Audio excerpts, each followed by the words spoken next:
to the next dimension.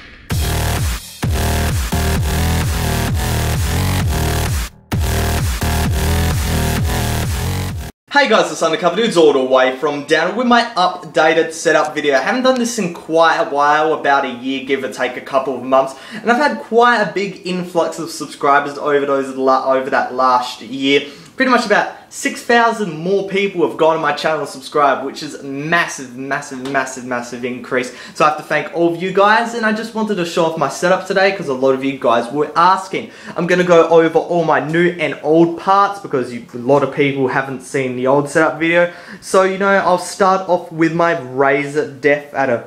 And pretty much this is one of my most important parts of my setup because the mouse is really important. Pretty much got 3600 DPI, has the buttons on the side, has this really nice scroll, lights up fantastically conformed to any hand, any right-hander pretty much. And that's what a lot of mouses have a problem with. Like when you got the mouse, it's either really bulky and it's just really hurt. But this one is just perfect. It's not too big, it's not too small. It's that perfect size, and it's a fantastic mouse. And it was only $68 too, which is really cheap for a gaming mouse. Now below that is a Razer Goliathus mouse pad, and it's one of those soft series. It's not like those really hard, you know, mouse pads that you see in some stores. This is a really soft one. You can scrunch it up, you can fold it, you can put it in a bag, whatever. But a problem that I had with my old metal mouse pad is that when I put it on the table, it would just slide off. The rubber was really bad under it. But this one, everything is on the table, and this is me putting full power into it, and it's not even moving. It's just staying in one spot. It barely moved, and that's why I like it so much, because I move my hand quite furiously when I'm gaming, and this is really good for me. Now this is my secondary gaming headset. My main gaming headset is my Trittons over there. I'll talk about them later on. But this is my secondary one, and they're the Plantronics 780s. And these are absolutely fantastic. I'll get into a better light so you guys can see.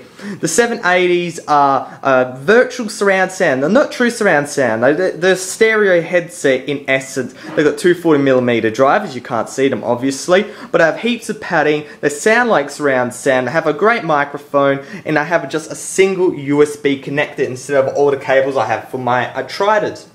So they're really good if you're going to start out, or if you're very mobile, because I have two houses, so I'll leave my Trittons here and I'll bring these up to my second house with my laptop.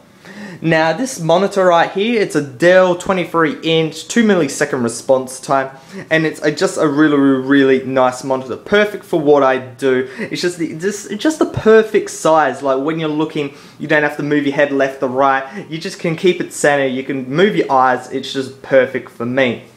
Now the keyboard I use, again another important component of a gaming setup, is my little, it's quite a big Razer Lycosa. Has all light up buttons, which is really nice if you're in the middle of the night and you want to, you know, type a word and you can't really see. Lights up, you can have your WASD, but that isn't really too important.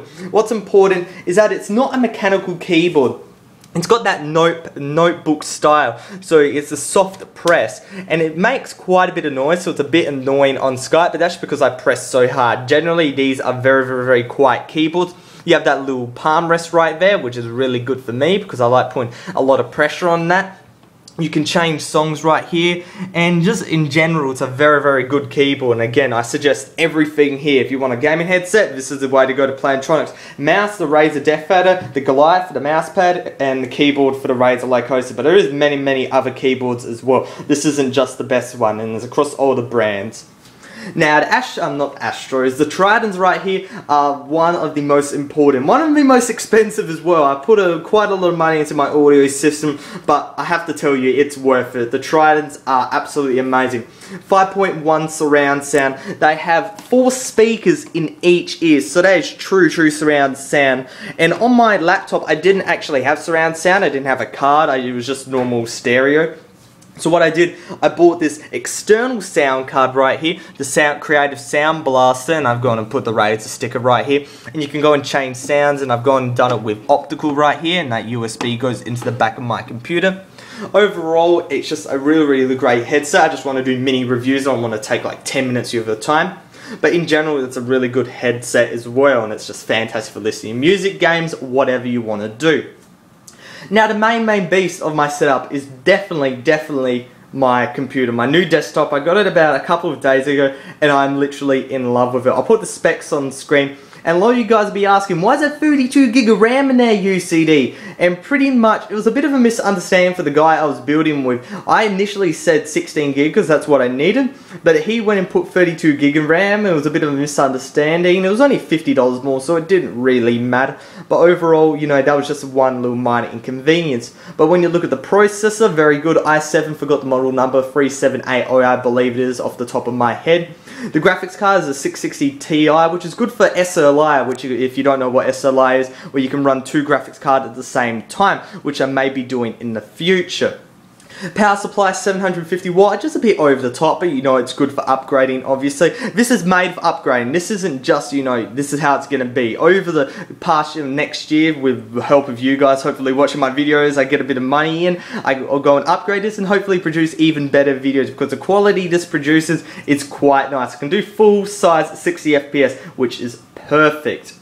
Now upgrades, as I said, SLI to 660 Ti's, and pretty much also want to install an AVerMedia live gamer capture, which pretty much, you know, it's hard to explain. What it is, it's a capture card which you don't rely on the GPU, you don't rely on the graphics card, but you rely just on that card to record. It's like fraps in a card form, which is really, really good. It records, I think, 30 FPS, which isn't too bad at 1080p, and I know a couple of my YouTubing friends have it, and I hopefully might get that in the next couple of months, so it'll be really, really good for me, because I'm playing it on a high graphics. You guys can see all the good textures and stuff like that, which you could not see before. Overall, this is my setup. I'm very, very happy with it. It's just a fantastic setup. I built it over the last couple of years, and I just really, really hope I can make lots of entertaining videos for you guys, and, you know, just generally do stuff like that. But no, it's Undercover Dudes, all the way from Down Under, out.